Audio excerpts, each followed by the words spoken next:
Shalom, shalom à vous, que le Seigneur vous bénisse. Bienvenue à cet enseignement. J'aimerais vous expliquer pourquoi les sorciers ne meurent pas. Dans chaque famille, il y a une ambassade de la sorcellerie pour contrôler toute la famille. Il y a un réseau sorcellerie qui est établi. Maintenant, les enfants de Dieu prient. Mais autant qu'ils prient, la méchanceté continue. Et je vais vous dire, comment fonctionnent les sorciers dans les familles? Ils tuent par saison, par cycle. Ils se rassemblent et ils se focalisent sur telle personne. Ils exterminent la personne. Et après, ils passent à son enfant, ou à son époux, ou à son épouse. On peut tuer quelqu'un juste parce qu'il s'est marié. La sorcellerie est tellement ignoble. On peut tuer quelqu'un parce qu'il a seulement la paix dans son foyer. Mais pourquoi lui il est en paix dans son foyer? On amène son dossier à la sorcellerie et au couvent de la sorcellerie. Et puis, on commence par le détruire.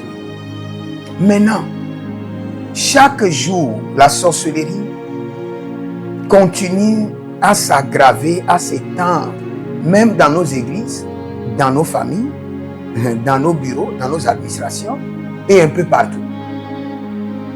Et les enfants de Dieu prient. Mais les sorciers, c'est comme s'ils ne reçoivent pas de coups. Ils prospèrent et ils évoluent. Pourquoi? Et qu'est-ce qu'il faut faire? Je vais vous répondre maintenant. N'oubliez pas que dans la Bible, le jugement est descendu plusieurs fois. Et le jugement est descendu instantané. Par exemple, dans Actes chapitre 5, le verset 1 à 11, le jugement est descendu instantané. Dieu a jugé de manière étrange Ananias et Saphira. Cela dit quoi? Dieu ne juge pas? Dieu juge. Je peux vous dire, il y a 4 fondements au ciel. Le premier fondement du ciel, c'est la miséricorde divine. C'est par la miséricorde divine que Dieu coordonne tout.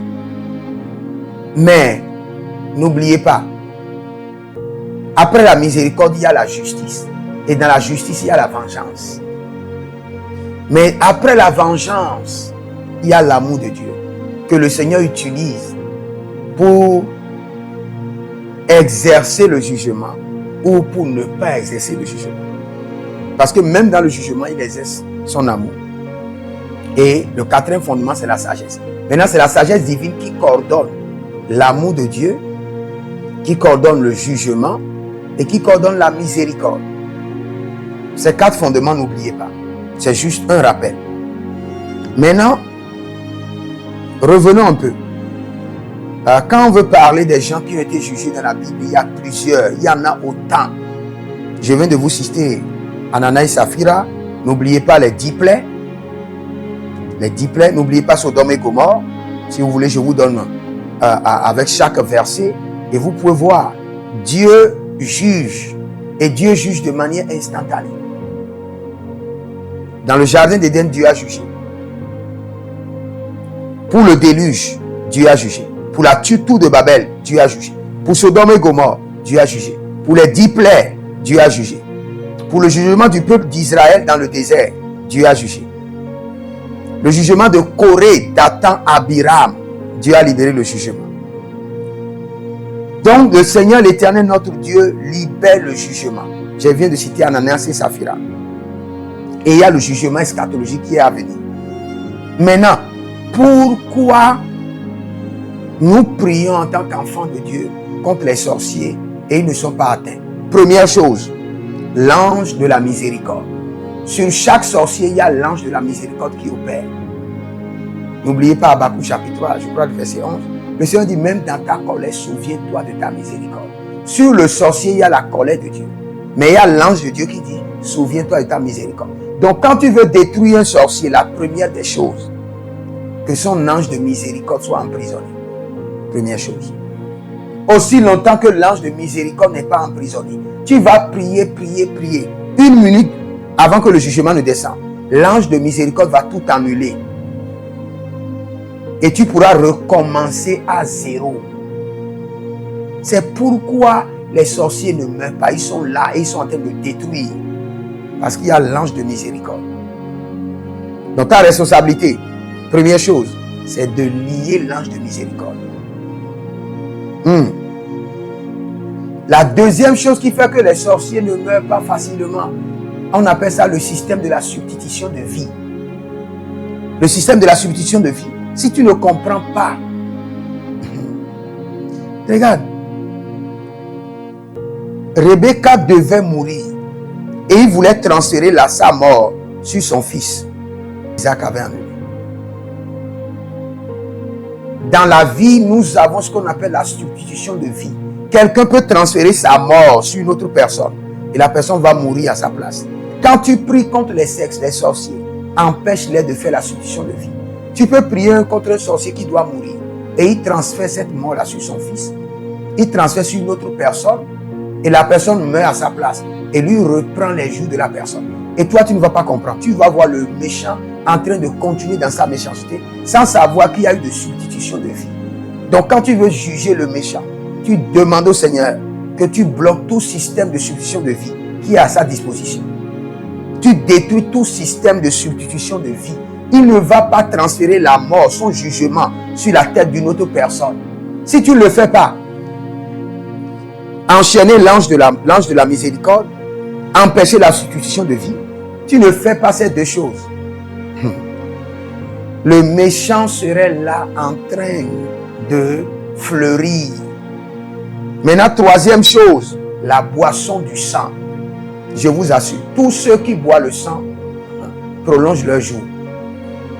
Ceux qui boivent le sang, il y a beaucoup de gens qui boivent le sang.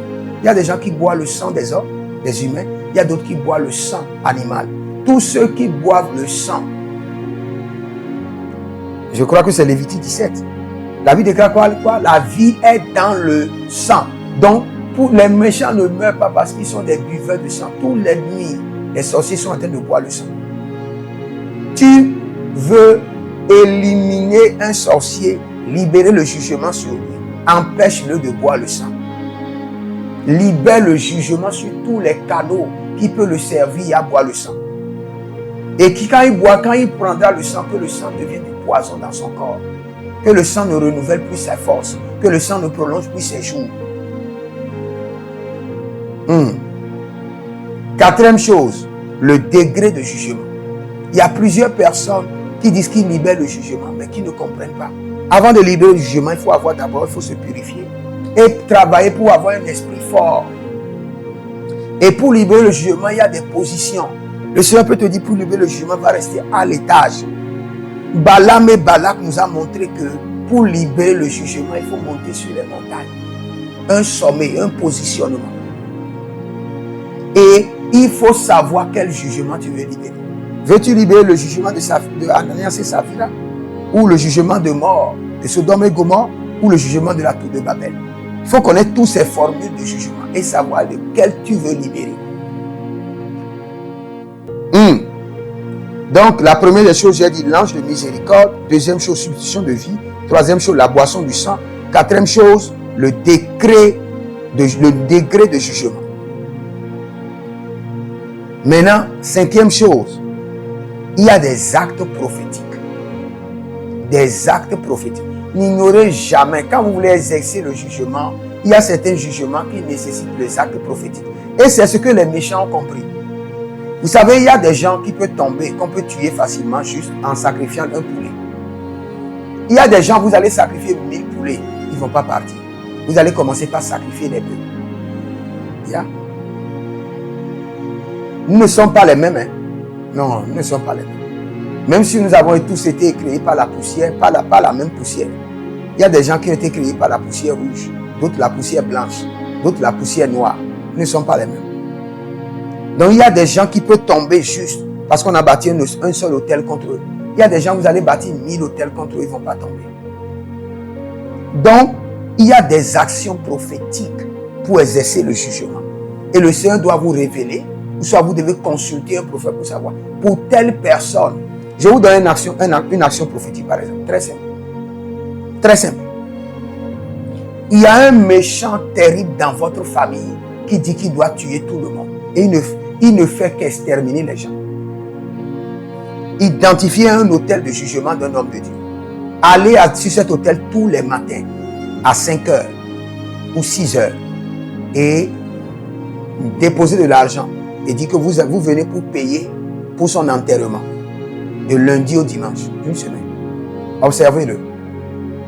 Faites-le, laissez une semaine passer, faites-le encore une semaine. Observez-le, laissez une semaine passer, faites-le une semaine. 21 jours, intercalés de une semaine pour que l'ange de la mort puisse le visiter. Vous devez exercer le jugement. La méchanceté s'étend partout. Les justes sont en train de souffrir et les méchants sont en train de se réjouir. Quelle abomination! Donc j'ai parlé des actes prophétiques et aussi des hôtels de jugement. Il y a des hôtels de jugement. Et ces hôtels de jugement, je peux vous dire avec précision que c'est le Seigneur ou le prophète qui doit vous dire voici tel type d'hôtel de jugement qu'il faut bâtir pour détruire cet homme fort, pour détruire ce géant. Et le 7e pour finir, la persévérance, la détermination et la rage. J'ai bien dit la persévérance, la détermination et la rage. Beaucoup de personnes disent qu'ils veulent exercer le jugement, mais ils n'ont pas la colère de l'esprit dans leur vie. Aujourd'hui, ils sont en colère et après, ça passe. La soit détruite. La détermination, pourquoi? Il y a des gens pour les faire descendre. Tu dois faire le même sacrifice tous les matins pendant 40 jours. Il y a des gens pour les faire détruire, pour les faire descendre de leur méchanceté. Tu dois faire le même sacrifice à minuit 00 pendant 40 ou 50 jours ou 100 jours. Donc il faut une détermination. C'est ce qui manque aux enfants de Dieu. Ce n'est pas que Dieu laisse le méchant rester là et détruire le juste et Dieu est là et observe. Non, mon peuple périt faute de connaissance. Donc les 7 choses que je vous ai données, commencez par les pratiquer et vous verrez la gloire de Dieu. Que le Seigneur vous bénisse et que le Seigneur vous garde. Et ce qu'il vous faut maintenant, c'est demander une consultation prophétique. Au plus de 128, 97, 16, 90, 90. Et vous verrez la gloire de Dieu. Que le Seigneur vous bénisse. Jérémie Naou, l'Éternel a parlé, l'Éternel a agi. Shalom.